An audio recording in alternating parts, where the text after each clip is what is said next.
Hello, my name is Tony Jacobson and I'm with Pieceworks Quilt Shop. And today I'm going to show you how to make 8 at a time triangle squares.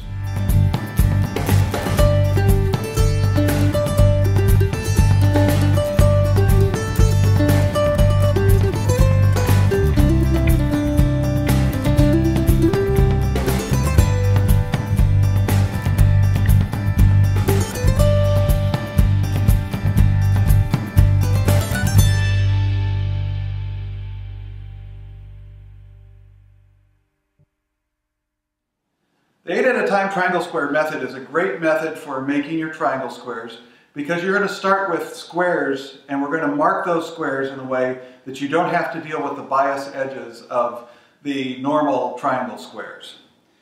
We're going to do a lot of marking and then we're going to do the sewing so that all of that will be stabilized before you do your cutting. With this method you need to start with 2 squares of fabric. I've got a light and a dark.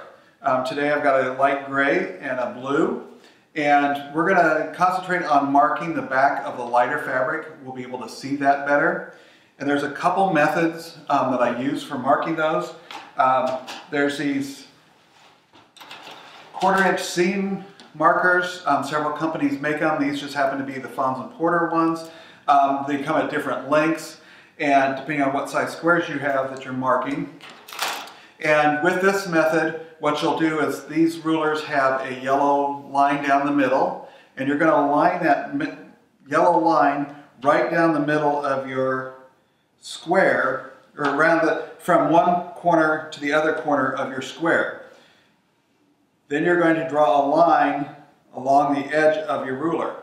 Now with this, it's a longer square, so I'm going to readjust my hand before I finish making that line, because I don't want my ruler to slip along the way.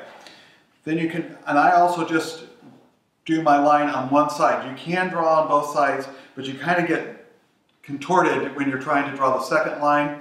So what I do is I just readjust, I reline it, turn my square around, line it up again, draw the line again.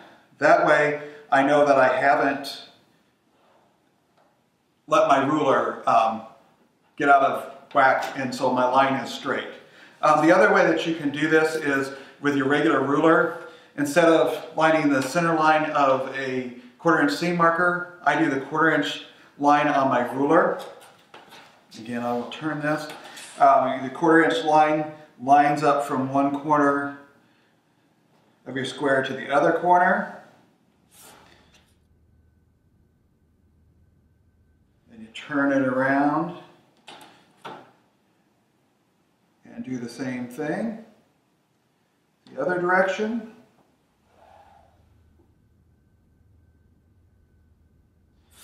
So now what you have is you have an X across your the back of your lighter square, and that X has lines that are 1/2 inch apart.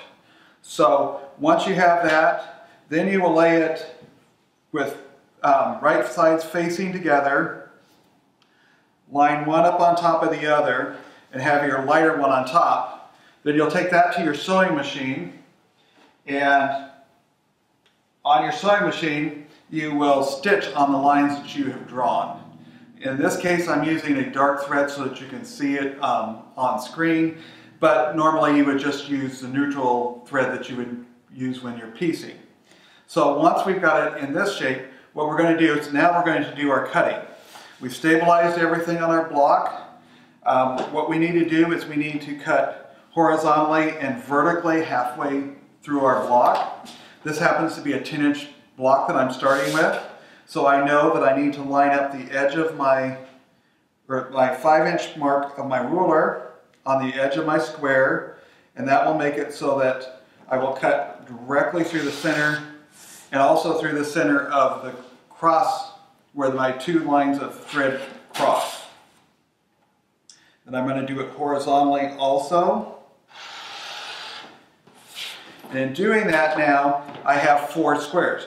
We want to do that without moving our square if at all possible, because these lines are not marked on your block. So you want to be able to do those while everything is still put together. At this point, if you want to, you can cut across diagonally like I'm going to show you, or you can pull them apart and cut them because you now are just going to cut between the two lines. There's something that you can align it to. This is also something that you can do. You can cut these with your scissors if you want to, because now we don't care, we do care, but we don't have to worry about how accurate that 1/4 inch is because you've sewn the accuracy into your seam already. So I just line up my ruler and quickly cut through the middle of my 2 sewn lines.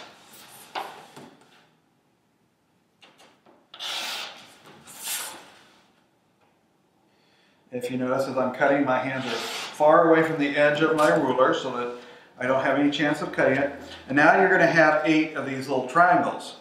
You take these over to your pressing surface, and I like to press them towards the dark side. I also like to set my seam first.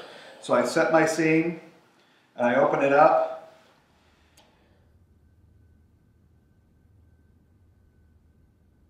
And when you're done, you will have 8 of these that all match, that are a light and dark color on your triangle squares. These work great for quilts like the one that's behind me. We've taken 8 or 16 triangle square blocks to make each of the blocks in this quilt. There's 12 different blocks in this quilt. We've come up with 29 different versions using the same number of light and dark blocks. So it's definitely something that is very versatile to use and you can have a lot of fun with.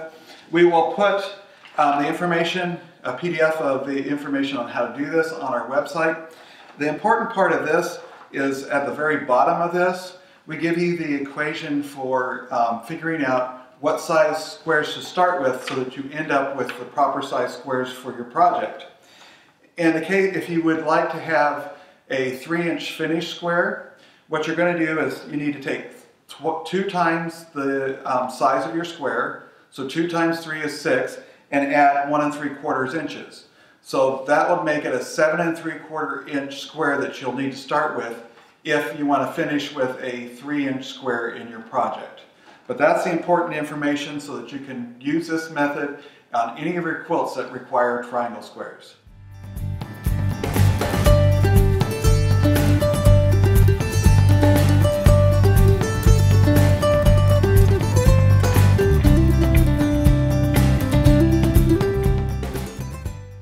Feel free to experiment with different kinds of fabric in making your triangle squares. For my fractured quilt design, I took some uneven stripes and did the same technique as the 8 at a time triangle squares.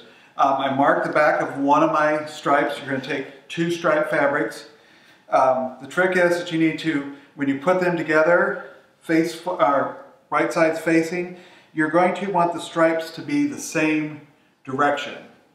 And so if you do that, make them the same direction, do all the sewing, what you're going to end up with are triangle squares that look like this.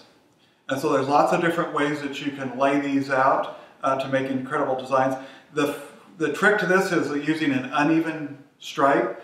Since it's an uneven stripe, you don't expect it to line up, and so you can do, it makes it look like you've done a lot of piecing and you haven't, and it has a lot of fun things. I've got a couple examples that I'll show you that show how this turns out once you put them into a quilt.